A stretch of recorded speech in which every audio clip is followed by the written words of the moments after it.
Alors là, je finalise les envois pour les programmateurs, susceptibles donc de programmer la tempête. Après plus de 2 ans de préparation du projet, les plaquettes de la tempête sont prêtes à être envoyées. Dans quelques semaines, Raphaël Bianciotto et sa troupe seront sur les planches pour les premières représentations. L'aboutissement d'un travail de longue haleine. Zefiro en chiffres, c'est déjà 6 pièces de théâtre et plusieurs centaines de représentations depuis 1998. À chaque spectacle, c'est le même rituel. Après l'écriture du script vient le temps de la recherche de coproducteurs indispensables à la création. C'est le théâtre André Malraux qui joue ce rôle. Avec leur participation et les préachats d'autres salles de la région parisienne, la compagnie peut se lancer. On s'endette un peu, et puis au fur et à mesure que c'est pour ça qu'on fait la prospection, on vend le spectacle, on peut payer les dettes qu'on a faites pour pouvoir le créer. Inviter le plus de programmateurs possible est donc primordial. La vie du spectacle est en jeu. On a envoyé hier une invitation professionnelle pour tous les lieux de diffusion de toute la France entière. On a fait 3500 destinataires et je suis en train de voir qui s'est intéressé. Et il faut que le spectacle ne puisse pas jouer que 4 ou 6 fois. Il faut que le spectacle puisse se produire et avoir une belle tournée. Donc on essaye de faire venir, parce que les programmateurs ils sont un peu frileux, ils veulent voir le spectacle. Donc l'idée c'est que les inviter et qu'ils se déplacent jusqu'à Rueil pour pouvoir le voir. Pendant cette dernière ligne droite, les accessoires sont livrés, les costumes finalisés et les décors fabriqués. Ça a changé les décors. Au début, on devait avoir une estrade. Je ne sais pas si tu as suivi. Ouais. Non. On devait avoir une estrade qui avait été proposée par la scénographe et tous les instruments étaient sur une estrade. Et puis on a eu le budget 8 000 €. Voilà. Donc on a tout descendu d'un étage. La particularité de ce spectacle est d'utiliser des masques en bois créés spécialement pour la mise en scène. Elsa, qui vient d'intégrer la compagnie en tant qu'assistante de production, les découvre pour la première fois. Je suis censé être Alonso, roi de Naples. Ça va, Elsa? Je ne reconnais pas du tout, c'est une autre personne en fait en face. Voilà, ouais. Façonné sur mesure, le masque permet au comédien de s'oublier dans son personnage. Dès la semaine prochaine, tous les membres de la troupe se retrouveront pour les premières répétitions. Ce sera alors le début du travail avec cet accessoire.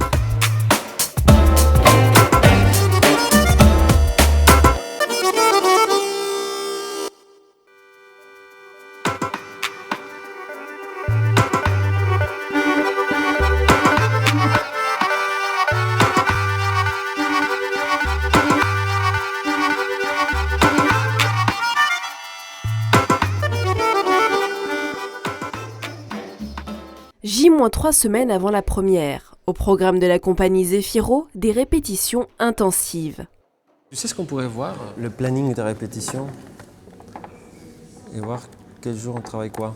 Voyons le lundi matin, qu'est-ce qu'on fait? Alors, lundi matin, on a tout le monde. Moi j'avais mis les 4 nobles, mais ça y est, on l'a déjà vu et revu, pas mal. Ouais, moi je pense que... 4 bouffons alors. Je pense qu'il faut bouffonner là. Bouffonner grave. Ned Grugic et Raphaël Bianciotto se partagent la mise en scène. En début de session, ils font un point sur l'avancée des répétitions. Étalées sur 3 semaines, elles ont lieu dans cette salle de l'espace Carpeaux de Courbevoie. Ce n'est que quelques jours avant la représentation que la troupe aura accès à la scène pour mettre au point les derniers détails. Ce qu'on va essayer de faire, c'est d'aller plus dans des choses beaucoup plus détaillées. Donc on va repasser les scènes vraiment une par une et travailler en détail chaque intention de jeu. Et puis en fait, on avait fait un premier mois de répétition sans les masques et maintenant on va mettre les masques. Alors là, ça devient... évidemment, c'est une autre étape de travail. Ces séances sont le moment pour le comédien d'interroger le metteur en scène sur sa vision du personnage. Parce qu'il se retrouve dans une position... Quand il veut charmer. Au début, oui, voilà. Et tu m'apprenais à nommer. Ouais. Voilà. Plus, Qui brûle le jour et la nuit. C'est la première fois que les comédiens peuvent répéter avec les instruments. Chacun mémorise ses chants et revoit les notes avec le compositeur et arrangeur Jean-Luc Priano. C'est lui qui a imaginé l'ambiance musicale de la tempête. Mais c'est surtout lui qui a fabriqué plusieurs des instruments présents sur scène. Je les ai fabriqués avec les roues de vélo de mes enfants. Parce qu'ils ont grandi, donc j'ai récupéré les petits vélos. On peut même remonter le temps, remonter la pendule. Et puis ça, ce sont des cordes de basse. J'ai un copain bassiste qui m'a passé des cordes. Ça, ce sont des cordes à piano.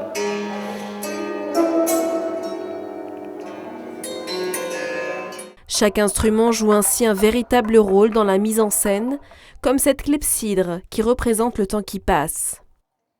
L'humidité, l'île, la grotte, la solitude. Donc l'idée, c'était aussi une horloge, le clepsydre grec. Voilà, donc une horloge, donner le temps, mais avec quelque chose d'humide. Voilà, j'aimais bien cette idée d'une horloge de gouttes d'eau. Après avoir étudié chaque scène, une par une, il est désormais temps de revoir l'intégralité de la pièce. On enchaîne les scènes, hein, on fait bout à bout, quoi. S'il faut, on s'arrête. On avait essayé de pas trop s'arrêter pour faire un état des lieux, un petit peu voir un peu où on en est et tout ça. Voilà. S'il y a un changement, par exemple, d'une scène à l'autre, il y a un changement, prenez le temps pour l'instant de votre changement, c'est pas la peine de paniquer. Dès la semaine prochaine, les acteurs pourront tester les changements de costumes. Actuellement en fabrication, ceux-ci devront d'ailleurs faire l'objet de quelques retouches avant de faire leur entrée sur scène.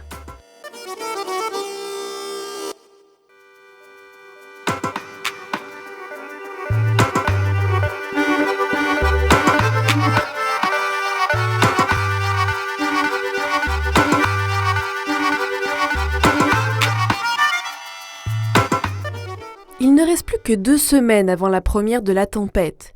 La compagnie Zéphiro continue ses répétitions dans l'une des salles de l'espace Carpeaux de Courbevoie. Les éléments de décor arrivent petit à petit. Ce sont des lanières qui vont être en fond de scène et on l'appelle la choucroute, tu vois, parce qu'on dirait une choucroute. Ces petits pics noirs, ces montagnes, vont être derrière les musiciens.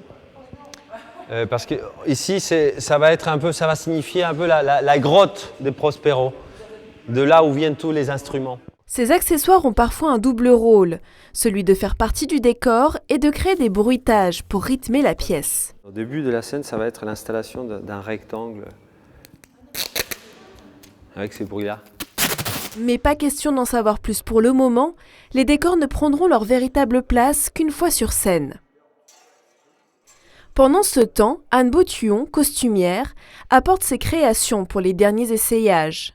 Si les costumes sont quasiment tous prêts, des retouches sont encore nécessaires. Ça sert pas trop? Non, c'est bien. Certains détails ont notamment besoin d'être revus, comme pour le costume de Caliban, le fils monstrueux de la sorcière Sycorax. Je pense moi que lui parle des tétons.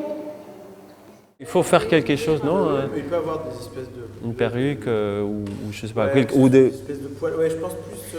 Les oreilles. On peut lui faire des oreilles aussi, oui. Pour ce qui est de la couleur, je verrai en lumière. Ouais, d'accord. Parce que j'en suis pas très éloignée là. Mais moi, je suis rassuré. Hein. Je t'assure qu'au départ, je me suis dit... avec tous ces modifs, je pense qu'il va... Ce qui m'est embêté, c'est ce côté un peu astronaute. On perd l'humanité, en fait. Tu vois, ça fait trop combi, quoi. On voit la combi. Tandis que là, on voit ses oreilles, il est humanisé. Au programme de la journée, un filage est également prévu. Ce terme signifie que la compagnie va réaliser une répétition dans les conditions du réel. L'un des objectifs est d'évaluer la possibilité pour chaque acteur de se mettre dans la peau d'un autre personnage en un rien de temps. Chaque comédien joue minimum 2 personnages, 3, 4, donc travailler toutes les alternances, changement de costume en 20 secondes, des choses très rapides. Ouais. Ça fait aussi partie du travail. Pour les comédiens, il faut donc optimiser ces changements. On va tester les changements rapides. Et comme ça, c'est les premiers costumes qu'on a. On va pouvoir voir ce que ça donne. Et il faut qu'on les mette très vite. Pendant le filage, Ned Grugic note également tous les détails à améliorer pour les prochaines répétitions.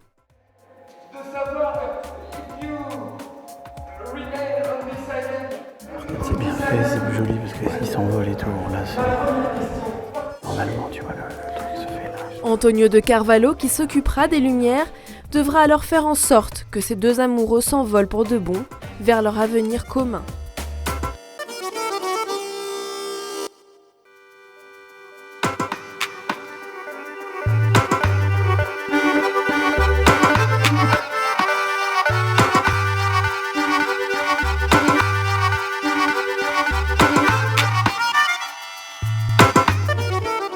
Lundi 5 novembre. Il ne reste plus que quelques jours avant la première représentation de La Tempête.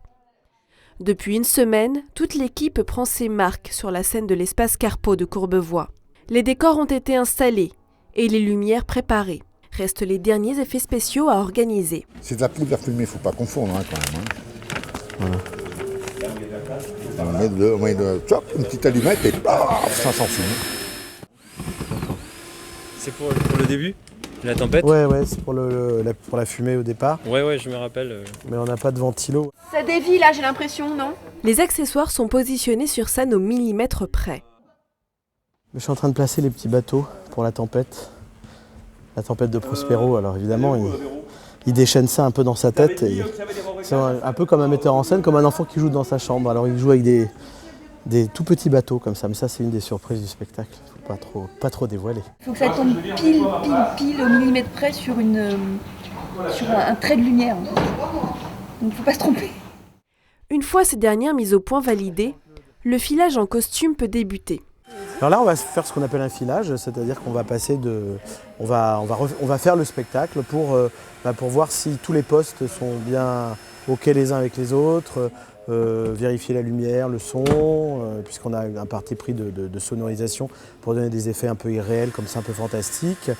Voir si c'est un filage aussi pour la costumière, la décoratrice, pour voir si tout est en ordre, s'il n'y a pas des choses à rectifier, des patines à faire, à rajouter sur les costumes. Pendant la première scène, le régisseur doit faire descendre des ampoules au-dessus des acteurs. Donc est-ce que tu veux que je sois là ou c'est mieux? Moi j'aimerais autant, ouais. Je vais être là alors. Ned Grugic doit rester auprès de lui afin de lui indiquer les moments où il doit intervenir. Là il est en train de se changer. En fait, ça correspond au moment où il va sortir, on dirait que je suis Prospero. Crac, le plat petit, la seule. Le metteur en scène intervient également pour recadrer les comédiens sur certains passages. Quand ça s'éteint, ça veut dire que tu commences à faire ton bateau. Le geste, Christophe. Et vas-y, sors. Le filage va durer plus de 3 heures, avec plusieurs interventions du metteur en scène. C'est la dernière fois que des erreurs peuvent avoir lieu. Pour la première, tout devra être parfait.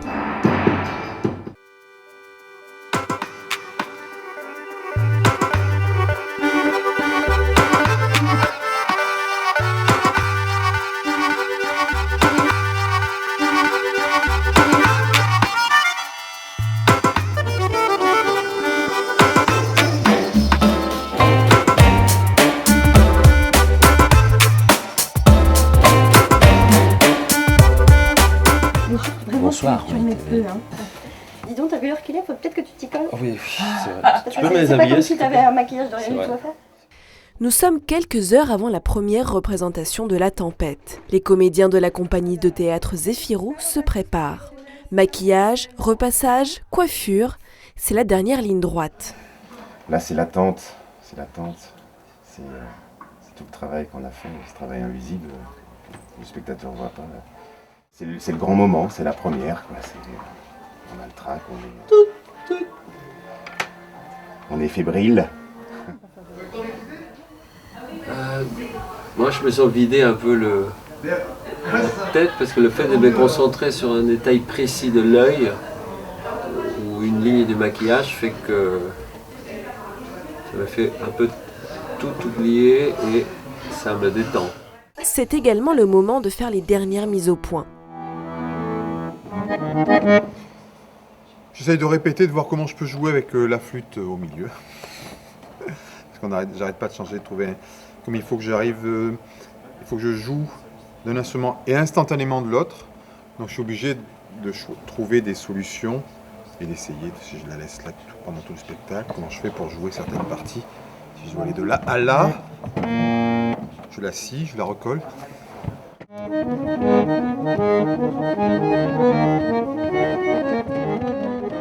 En cuisine, certains se détendent en plaisantant. En fait, on dit que William Shakespeare n'est pas William Shakespeare, oui, parce que c'est moi en fait.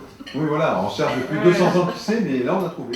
D'autres profitent de ce moment de calme pour préparer leurs remerciements. J'écris des cartes à chacun pour leur donner comme cadeau de première. C'est quelque chose qui est rituel, un peu, que chacun offre aux autres. Ça peut être voilà ce que nous a donné C'est un petit bateau avec un cœur. J'offre des cartes, je peux les montrer déjà parce qu'ils ont été vus avec un texte de Shakespeare. Puis après, un petit truc avec, voilà. Et des petits bonbons de Noël, parce que c'est la fête.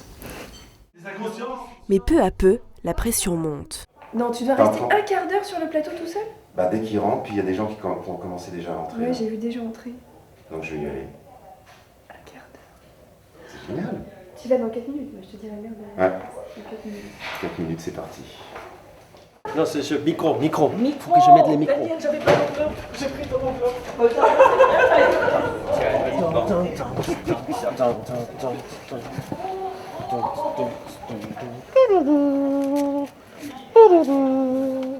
Ok. Et zou, c'est parti. Pascal pour sécurité incendie. Vas-y Pascal, je t'écoute. J'ai le top autorité pour ouverture au PMR et public à suivre avec ouvreuse. Pascal, bien reçu, top autorité pour ouverture au PMR. Les comédiens sont prêts, la sécurité fait entrer les spectateurs. C'est leur premier lever de rideau.